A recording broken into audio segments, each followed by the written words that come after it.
ये कहानी राजस्थान के सीकर जिले के पास बसे एक छोटे से गांव नवलगढ़ की है, जहां एक साधारण और भक्ति में लीन महिला सीता देवी अपने परिवार के साथ रहती थी।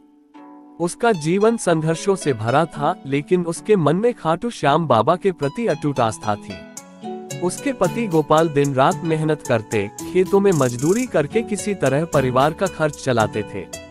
गरीबी और अभाव के बावजूद सीता देवी का मन कभी डगमगाया नहीं। वो हर सुबह स्नान कर घर के आंगन में लिपाई करती, एक छोटा दीपक जलाती और बाबा श्याम का नाम लेकर दिन की शुरुआत करती। उसके लिए भक्ति ही जीवन का आधार थी। एक साल गांव में अकाल पड़ा, खेत सूख गए, मजदूरी बंद हो गई और घर में खाने तक की समस्या होने लगी। उसी समय उसके पति गोपाल को तेज बुखार हो गया। पहले तो उसने सोचा कि यह सामान्य बुखार है, लेकिन हालत दिन ब दिन बिगड़ती गई। गांव के वैद्य ने देखने के बाद कहा कि यह गंभीर बीमारी है और इलाज के लिए शहर जाना पड़ेगा।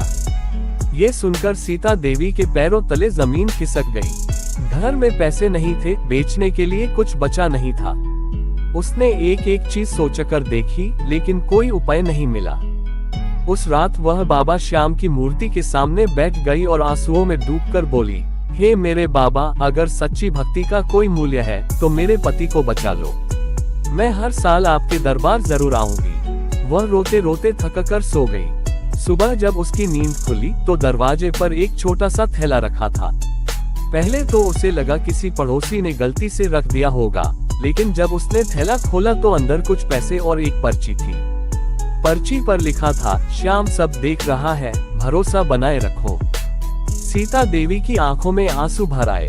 वह तुरंत मंदिर के पास गई और बाबा के चरणों में सिर झुका दिया। उसे समझ आ गया कि बाबा ने ही मदद का रास्ता भेजा है। उसने उन पैसों से अपने पति का इलाज कराया और कुछ ही हफ्तों में गोपाल पूरी तरह ठीक हो गए। उस दिन से सीता देवी का विश्वास और भी गहरा हो गया। समय बीतता गया, घर की हालत थोड़ी सुधरी, लेकिन एक दिन फिर नई मुसीबत आई। खेत में अचानक आग लग गई और साल भर की फसल जलकर राख हो गई। लोग कहने लगे कि अब इस परिवार का गुजारा मुश्किल है, लेकिन सीता देवी ने फिर भी हिम्मत नहीं हारी।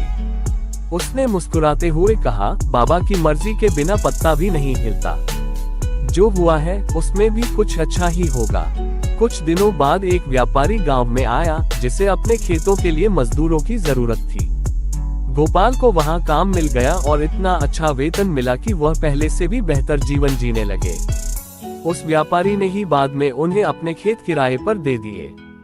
सीता देवी जान गई कि यह सब श्याम बाबा की ही योजना थी। धीरे धीरे परिवार समृद्ध होने लगा।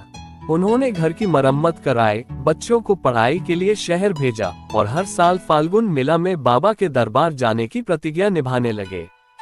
हर साल वह बाबा के दरबार में पहुंचती, फूलों की माला अर्पित करती और विनम्रता से कहती, श्याम बाबा देर करते हैं पर अंधेर नहीं। उसके गांव के लोग भी उसकी कहानी सुनकर प्रेरित हुए और कई लोगों ने बाबा श्याम में विश्वास करना शुरू कर दिया। एक बार गांव में किसी ने उससे पूछा, सीता, जब सब कुछ बुरा चल रहा था तब भी तू कैसे इतनी शांत थी? वह मुस्कुरा दी और बोली, क्योंकि मैंने बाबा पर भरोसा करना सीख लिया था। जब इंसान का विश्वास अटूट हो जाता है तब चमत्कार अपने आप होते हैं। उसके शब्द सुनकर सबकी आंखों में आंसू आ गए। सीता देवी की यह सच्ची कहानी पूरे क्षेत्र में प्रसिद्ध हो गई। लोग उसे श्रद्धा और भक्ति की मिसाल मानने लगे। उसने अपनी जिंदगी के आखिरी वर्षों तक हर सुबह दीप जलाना नहीं छोड़ा। उसके घर के आंगन में आज भी वह मिट्टी का दीपक रखा है, जो उसके अटूट विश्वास का प्रतीक है। गांव के लोग आज भी कहते हैं, जब भी मन कमजोर हो, सीता देवी की तरह श्याम बाबा को पुकारो, वो जरूर सुनेंगे। इस सच्ची घटना से यही शिक्षा मिलती है कि जब इंसान का विश्वास सच्चा और मन निर्मल हो, तो श्याम बाबा कभी अपने भक्त को निराश नहीं करते।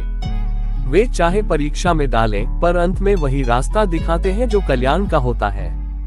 भक्ति में ही शक्ति है और विश्वास में ही चमत्कार छिपा है।